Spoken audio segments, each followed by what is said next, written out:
Electoral bond India രാജ്യം കണ്ട ഏറ്റവും വലിയ അഴിമതി എന്ന് പറയുന്നത് തെറ്റാണെന്നും അത് ലോകം ഇന്നേ വരെ കണ്ട ഏറ്റവും ബ്രഹ്മാണ്ഡ കൊള്ളയാണെന്നും പറയുന്നത് രാഹുൽ ഗാന്ധി അല്ല, നമ്മുടെ ധനമന്ത്രിയുടെ പ്രിയങ്കരനായ ഭർത്താവ് പരകാല പ്രഭാകരനാണ്.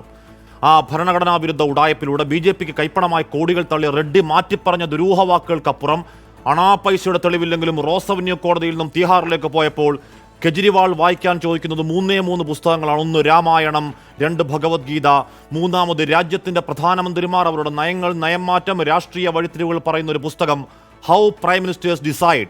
അതിലൊരു അധ്യായം അടിയന്തരാവസ്ഥയുടെ തിരിച്ചടിക്ക് ശേഷം പെരുമഴയത്തൊരു ആനപ്പുറത്തേറി രാജ്യത്തിന്റെ ദുർഗാമുഖം ഇന്ദിരാഗാന്ധി കൊടുങ്കാറ്റായി തിരിച്ചു വന്ന രാഷ്ട്രീയ സ്ട്രാറ്റജിയാണ്. വെറുതെ വായിക്കാൻ കുറച്ച് പുസ്തകം എന്നതിനപ്പുറം ആ 3 ഗ്രന്ഥങ്ങളിൽ തെളിയുന്നുണ്ട് കെജ്രിവാളിന്റെ പൊളിറ്റിക്കൽ വഴിയത് രാജ്യദ്രോഹി, പാകിസ്ഥാൻ, അർബൽ നക്സൽ എന്നൊക്കെയുള്ള ക്ലീഷേ വ്യാജോക്തികളിൽ കാവ്യ രാഷ്ട്രീയ വക്താക്കൾ റദ്ദാക്കാൻ നോക്കിയാൽ 10 മടങ്ങ് ശക്തിയിൽ തിരിച്ചടിക്കുന്ന പൊളിറ്റിക്കൽ ഫിലോസഫിയാണ്. ഭാരത് മാതാ ഇൻകുലാബ് ആരവങ്ങളിൽ ഹനുമാനും ബജറംഗ് ബലിയും പറഞ്ഞ പ്രാർത്ഥനാപരിത മുഖവുരയിൽ ദായി നാപ്പിന്റെ ആസ്ഥാനത്ത് രാജ്യം കണ്ടത് വാക്കുകളുടെ ഭയം തീണ്ടാത്ത ഒരു തീപിടുത്തമാണ്, ഒരു കടന്നാക്രമണം.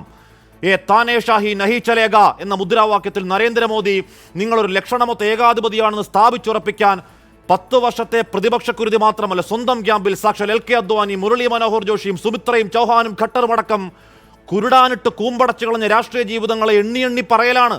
ഏകാധിപതിയിൽ നിന്ന് രാഷ്ട്രത്തെ രക്ഷിക്കാൻ 140 കോടി രാജ്യമേ കരുത്താകണേ എന്ന ആഹ്വാനത്തിൽ അതിനുവേണ്ടി ചോര ചിന്താൻ രക്തസാക്ഷിയാവാൻ ആ മഹാരാജ്യത്തിന്റെ ബലിത്തറയിൽ ജീവൻ സമർപ്പിക്കാമെന്ന വാക്കാർജവത്തിൽ സംഘവിരുദ്ധ രാഷ്ട്രീയപക്ഷം കാണുന്ന ഒരു ജനാധിപത്യ പോരാളിയുടെ ഉയിർപ്പാണല്ലാതെ ഫോട്ടോഷൂട്ട് ഉടായ്പല്ല. അഴിമതികളിൽ ആർത്തിയോട് ആണ്ടുപൂണ്ട് ചീടിയെത്തുമ്പോൾ മറുകണ്ഠം ചാടി വിശുദ്ധരാകുന്ന നെറികെട്ട ഒരു രാഷ്ട്രീയ മാതൃകാ കാലത്ത് ഒരു നോട്ടം കൊണ്ടുപോലും അടിയറവില്ലാത്ത ധൈര്യമെങ്കിൽ ഒരു ജാവദേക്കറും ഇന്നേ വരെ ചായ കുടിക്കാൻ അരവിന്ദന്റെ വീട്ടുപടിക്കൽ പോകുന്നില്ലെങ്കിൽ ഓർത്തു വെച്ചോ, ഇരുമ്പഴിയിൽ നിന്ന് രാഷ്ട്രീയ ലോഞ്ചിങ് റൈസന ഹിൽസിലേക്കാണ്, അധികാരക്കുന്നിലേക്കാണ്. ഈ പ്രതിപക്ഷം പറയും മട്ടിൽ ആ തീഹാർ ഇരുമ്പഴികൾ അതൊരു രാഷ്ട്രീയ വേട്ട മാത്രമായിരുന്നെങ്കിൽ അധമ നീക്കത്തിന്റെ ദുഷ്ടശില്പികൾ പേടിയോടെ ചങ്കിടിക്കണം. വരുന്നുണ്ടൊരു തിരിച്ചടി. ആ തിക്താനുഭവങ്ങൾ പുറത്തു മാപ്പാക്കാൻ അയാൾ ഒരു സമാധാന ഗാന്ധിയല്ല, അഗ്രസീവ് രാഷ്ട്രീയത്തിന്റെ ചാണക്യനാണ്, ദ ഗ്രേറ്റ് ഇന്ത്യൻ പൊളിറ്റിക്കൽ മാക്യവല്ലി. പ്രിയ പ്രേക്ഷകർക്ക് എൻകൗണ്ടറിലേക്ക് സ്വാഗതം.